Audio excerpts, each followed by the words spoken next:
Ada gitu ya, anggota dewan yang bilang undang-undang gitu perampasan aset itu nggak cocok di Indonesia karena dia undang-undang tertulis atau apapun gitu ya, bukan nggak cocok diterapkan di Indonesia.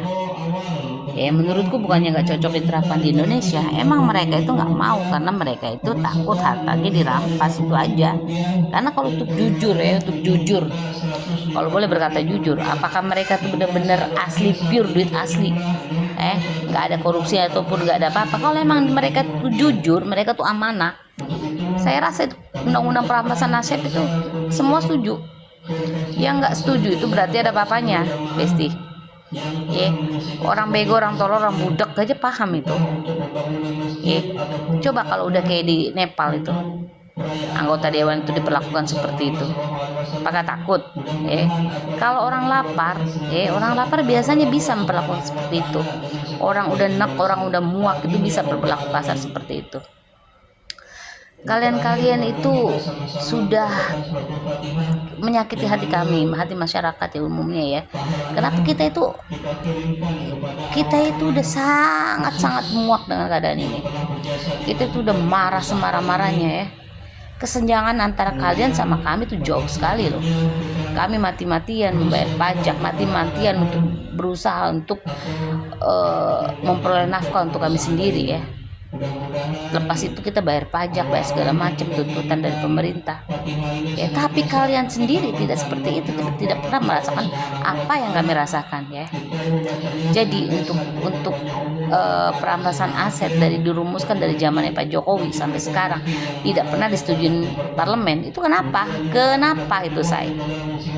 Ya seharusnya nggak perlu kita minta jawaban dari kalian, kan udah paham sebenarnya. Kenapa? Yang di dalam itu apa mesti kita bilang gitu ya, maling teriak maling, kan nggak mungkin kan? Apa susahnya mengesahkan perampasan aset? Apa susahnya? Kalau udah diambil sama rakyat secara paksa itu udah beda konsep itu ya. Bukannya kita provokator, bukan loh. Semua orang itu cinta damai, semua orang itu suka kemakmuran, semua orang itu suka semua mau yang istilah kata tidak merugikan masyarakat ya. Tapi apakah kalian itu benar-benar tidak merugikan kami? Dari caranya, dari gayanya, dari apa namanya, kita udah nggak tahu bilang lagi. Indonesia itu mau dibawa kemana? Yang kaya makin kaya banget, yang miskin makin susah mencari makan. Ya tolonglah untuk pejabat yang masih mempunyai hati, pejabat yang masih mempunyai perasaan, sedikitnya bantulah kami untuk mengesahkan perampasan aset agar bisa menghapus dahaga kami, agar bisa membahagiakan kami, agar bisa menjadi kepercayaan kami lagi. Apakah bisa seperti itu? Ya, yang di dalamnya itu 99% itu tidak setuju. Jadi zaman Pak Jokowi itu udah berkali-kali itu untuk perampasan aset itu nggak bisa. Karena apa? Karena semua takut asetnya diambil. Coba andai kata terjadi ada yang koruptor, kita tangkap, minta minimal aset perampasan aset nggak berjalan, minimal hukuman mati kalau ada benar-benar terjadi koruptor. Itu baru kita sedikit bahagia. Kenapa? Mati jaminannya. Itu aman Indonesia.